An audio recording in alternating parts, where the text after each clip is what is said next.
Hello and welcome to another tutorial from MoICT. In this tutorial, we're going to be making the masking effect application using Windows Form and C#. I posted an image on the YouTube channel a few days ago, and I'm quite interested to show you how to create this one using Visual Studio. At the moment here, I have the Visual Studio project. If I click on Run on this one, as you can see, I made some slight changes to the project. So right now you can actually see the circles with a white outline on it, and there's a lot more circles in this one than in the last post, and the frame rate is a lot smoother in this one. Also, I've added a function that sort of changes the images if you want to add more images to it, and you can showcase this kind of stuff for more of images that you want in the application. So if I press A, it will switch the images to a Berserk animation wallpaper. So right now you can see in the background it's got a Berserk black and white animation, and then inside of the circles you can see the colors. Okay, I can also swap it back to Vinland Saga by pressing the S key. Okay, so all of this stuff is being done through Windows Form and C# only. I'm not using any framework or anything like that. So let's go ahead and create a new project and get started with this one. So in this window, let's click on creating the project. I want to choose my Windows Form.NET app. Click next. Let's name this project Masking Effects Application MoICT, and click next. .NET 6 framework is fine. We're not using anything specific for the framework, so we can just use whichever. So click create. So here we have our blank project, and I'm going to make a few changes to the form first. So go to the text option for the form and change that to Masking Effects Application MoICT. Okay, so that just changes the title text there. Change the size to 1000 by 630. Okay, and also we need to change the double buffered option to true, so it gives us a smooth animation when it runs. Okay, so just change the double buffered option here. Next, we need a component from the toolbox. Drag and drop a timer. Name this one animation timer. Set the enable to true and change the interval to 20. Okay, we're going to add a couple of events to the form. If I go to the events option on the properties. Okay, first one is going to be a key up. I'm going to type in key is up. Let's enter here. That'll take you to the code view, and you'll be able to see your C# script there. Go back to the design view. We need a paint event. Say form paint event. Okay, so this one is basically responsible for drawing the things on the screen for us. Go back to the design view again. Click on the timer, and then we can say animation timer event. Okay, so we have our keyboard event, paint event, and animation timer event. Okay, make sure you save your project as frequently as you can. Okay, so with all of this done, if you have downloaded the images from the MoICT website, if you haven't, please do so. So these are the 4 images that we are working on. So we have 2 Berserk ones and 2 Vinland Saga ones. They're both kind of the same, but one is basically just been grayed out and darkened a little bit, so the masking effect looks a bit more prominent on the screen. So first thing I'm going to do is I'm going to copy all of these images here. Go back to the project, right click on the name of the project, open folder in Explorer, go to the bin, debug, .NET 6 window, and paste them in here for the project. So the exe file will be created here, and then it will directly call the images from there. Okay, I'm just going to close this one for the moment. Okay, so in the main one, we're going to need a custom function. We'll create it here as well. Say private void only load settings. So this one is basically just going to have all the default settings that we're going to load for the project. We also need a class for this one, because we're going to be creating all these circles on the screen, and they will be independent from each other. So that's why we need a class, so it can be instantiated as many times as we need it. So right click on the project name, click on add, click on class. Okay, so on the first option, name this class circle. Okay, so what we're going to do in this class is we're going to be setting up some variables and then create the constructor of the class. So let's set up a couple of public variables. So public variables are good when you need to have access to those variables from outside of the class. So you can still access the properties and the values and stuff like that, which has been set for inside the class, and that way we can independently move the circles around on the screen. So we say public rectangle, call it circle, new rectangle. So the reason we're using the rectangle is because the circle is going to be painted inside of the rectangle. Okay, do an equals, I did a minus there. Okay, then call it public int position x. We can set the default value to 0. Click in position y, put that to 0 as well. Speed x to 0. Public int speed y is equal to 0. And we also need a random. The random can be private because we're not going to put a public in front of it. Equals to rand equals to new random. It's just need to generate a random speed for the circles. Okay, and then we also need a constructor. So the constructor usually have the same name as the class. So right now the class is called circle, and the constructor will need to be called circle as well. Okay, and then in here we can say circle width, set that to 100. Circle height, set that to 100 as well. Speed x, go to rand.next. This can be between -5 and 5.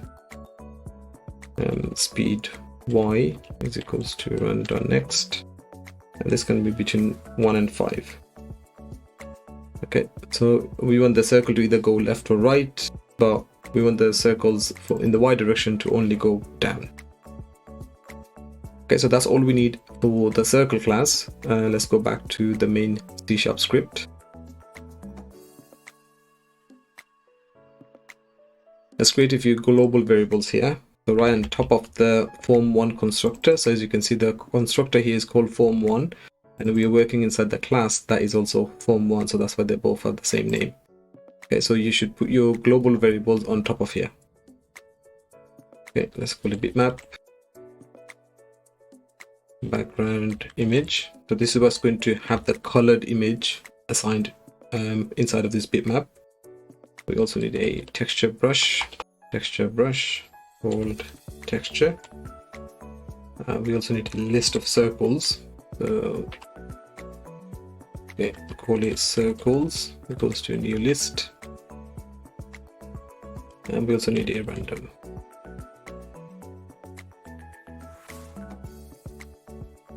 Okay, so these are the global variables that we need, and rest of the stuff is going to be set up inside of the load settings function here. Okay, so let's go and set the background for the form. So you can say this background image is equals to image form file, and first we're going to just set up the Vinland Saga black and white one. The Vinland Saga pg_bw.jpg. Okay, so Vinland Saga _background _black and white.jpg. Okay, so notice that this is not the same background as this one here, so make sure you got that differently. So this background image applies to the form. That's why we're using the background image. Okay, now we can set up the background image that we created before. So that's the foreground one basically. So we can say equals to bitmap image from file,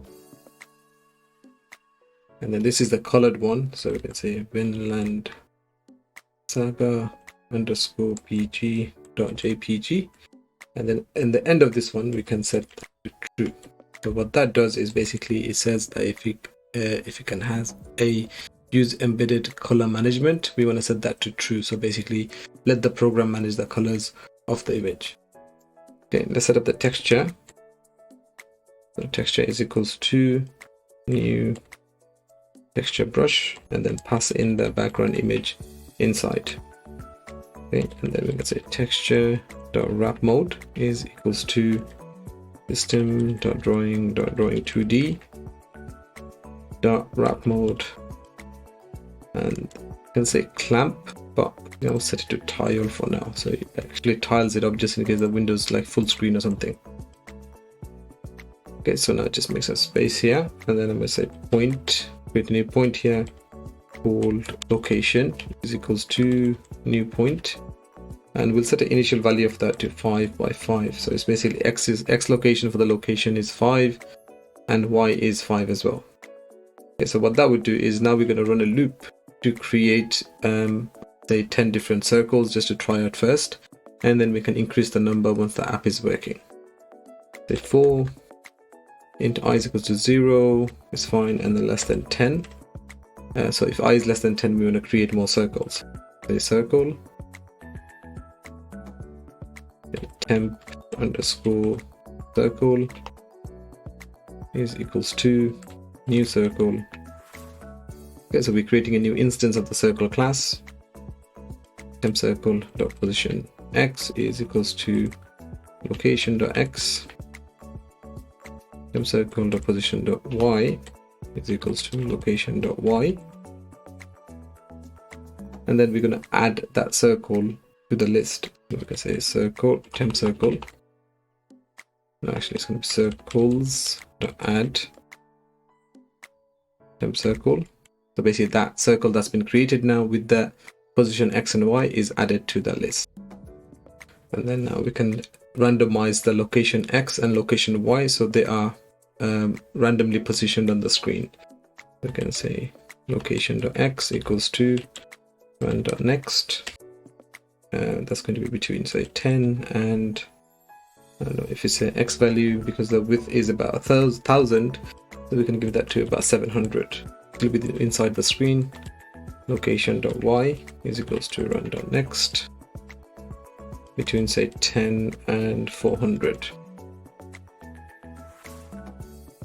Okay, so it just generates a random number and it will position these circles all around the screen, and they'll start moving around as soon as the application is loaded.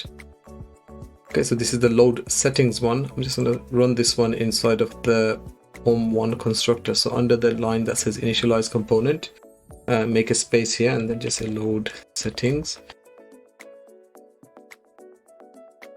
Load settings like so. So basically whenever the program is loaded, it will load the settings as well. So all of these things will be attached to it. Okay, so at the moment, even if you run this, it should just be able to see the background changing. So at the moment it says I can't find this one because I didn't spell the saga right. I left the S-A. So S-A-G-A there. Okay. As you can see right now, it's loaded it with the black and white image, and the titles there and everything else is working. If I make it full screen, you can see the background is tiled, and that's why we're leaving the what's it called? So the wrap mode for the texture is also tiled. Okay, so I'm going to close this one for the moment. Although we're creating the circle, we didn't see any of them on the screen. That's because none of them have been painted yet. So let's do that now. Okay, so first I'm going to create a pen. I'm going to call the outline equals to new pen. So this one color is going to be white. C white, and I'm going to give it a size of say 5. Okay. After that, we're going to say for each. So because we're adding all of these circles to a list, we have got access to a for each loop that we can loop through each item from that list. Okay, so the type is going to be a circle class. We'll call it temp circle like so, and then we can just run through the circles list here like so. Okay, and now we can say e.draw graphics draw ellipse. Okay, and then now we can give it the outline, and then we can say circle dot circle. Okay, so the outline it wants is a rectangle, because the circle class contains a rectangle called circle, That's why we are passing in the temp circle and then the circle from inside of it. So this is the benefit of using a public variable, so we have got access to it even from outside of the class. Okay, so if I run this one now, you should be able to see the circles on the screen. So right now you can see one there.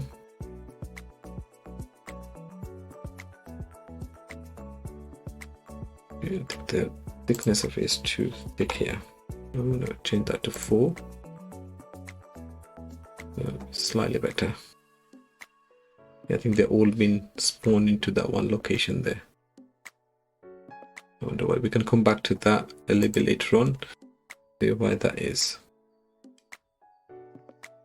Okay, and the next bit is we can also actually assign the texture to the ellipse. So we say e.graphics.fill ellipse, and then we can pass in the texture that we created, and then temp circle, the circle from there. Okay, so the texture is going to be filled in onto the ellipse, so it's going to show the colored image, right? We're on this one now, so as you can see that part is colored and the rest of it is black and white. Okay, so that's all we need for the paint event. Now let's go and do the animation timer event. So animation timer event is what's going to be moving these the rectangles around on the screen, and then they'll be bumping off the borders and then reanimating as they move up, down, left and right. Okay, we need another for each loop here, because we're going to loop through the list again. So circle. Okay, and we just say circle like so, and then inside of here we're gonna go through the circles list. The temp circles dot position dot x is plus equals to temp circle dot speed dot x. Okay, and temp circle dot position dot y is plus equals to temp circle dot speed dot y. Okay, so we're assigning the speed x and y to the x and y value for the circle. I left that one as x. So x here, speed x, y here, speed y there. Okay, and then we need to assign the position x and y to the circle x and y. So we're going to say temp circle dot circle dot x is equals to temp circle dot position dot x, and then temp circle dot circle dot y is equals to temp circle dot position dot y. Okay, so right now we're changing the position value here as an integer and then assigning that to the point of the x and y value for the circle. Okay, and then after that we just need to do the if statements. The if, I'm going to have to write this quite a bit, so I'm going to copy and paste that. Dot x is less than 0, or dot x plus circle dot width. So if the circle has reached the edge of the screen, right, or if the circle x plus the width of it, so basically the whole circle has reached the edge of the screen on the right hand side, let's say if it's greater than this dot find size dot width, right? So if that is the case, then we're gonna basically reset the circle dot speed x equals to minus speed x. So it's basically just going to reverse the value for the x position. Okay, and then we can do the same thing for the y position. Then copy and paste that here. Right, and then we should change this to y. So if the y is gone 0, so it's reached the top of the screen. So y plus height. So change that one to the height of the circle, and this dot client size dot height as well. So if it reaches to the top of the screen there and at the bottom of the screen, then we can just reverse the y value for the speed. Okay, so these are the two if statements that we need. We also need to basically reset the form, so you can draw it again. So, and by doing so, we can actually just use this dot invalidate It's basically just going to empty the form of all drawings, and then it's just going to redraw it again in the 20 millisecond time.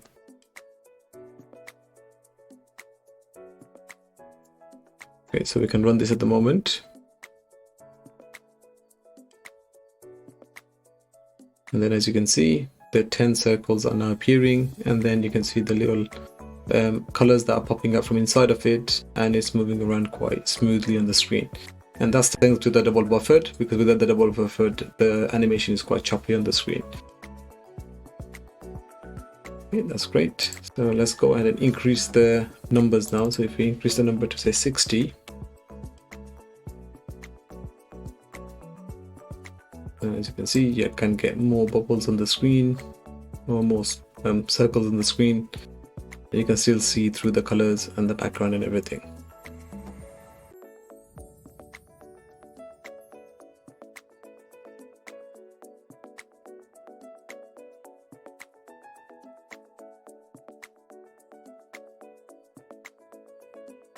Okay, that's great.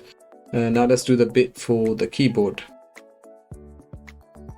So inside the keys up function here, the keys up event, or what we need to do is basically just assign the A and S key, and then load up the Berserk image and the Vinland Saga one.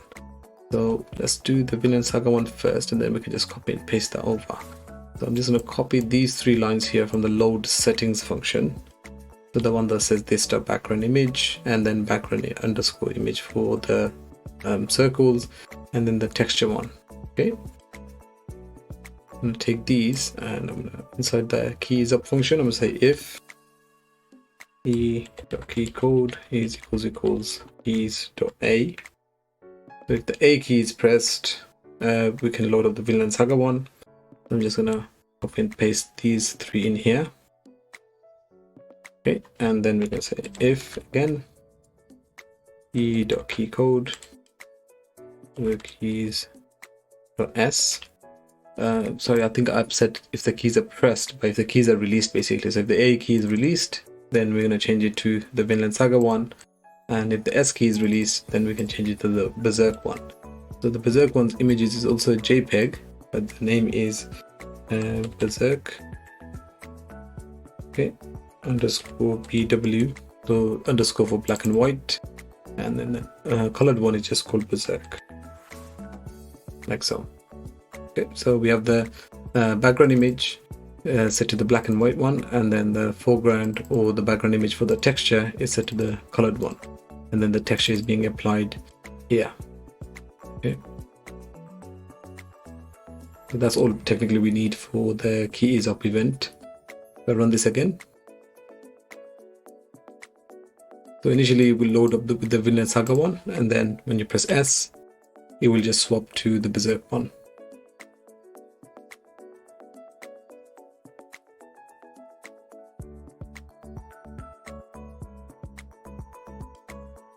Okay, and we'll press A again to switch it to the Vinland Saga.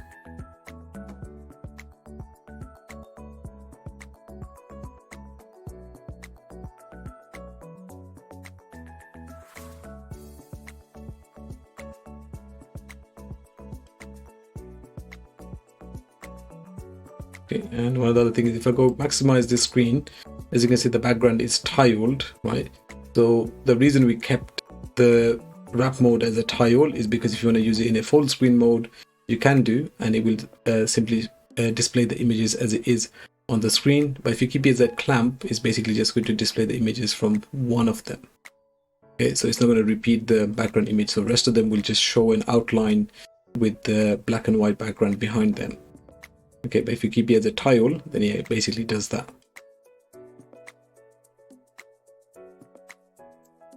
Okay, so they're actually bouncing off quite nicely from the corners as well. So if I switch it to the Vinland Saga one, the background is being repeated, and so are the images from inside of the circles. Okay, so I hope you have enjoyed this tutorial. As usual, the images, the source code is in the link in the description. If you found this tutorial fun or helpful in any way, please leave a like and subscribe to the channel. It will really help me out. Other than that, I will see you on the next tutorial. Take care.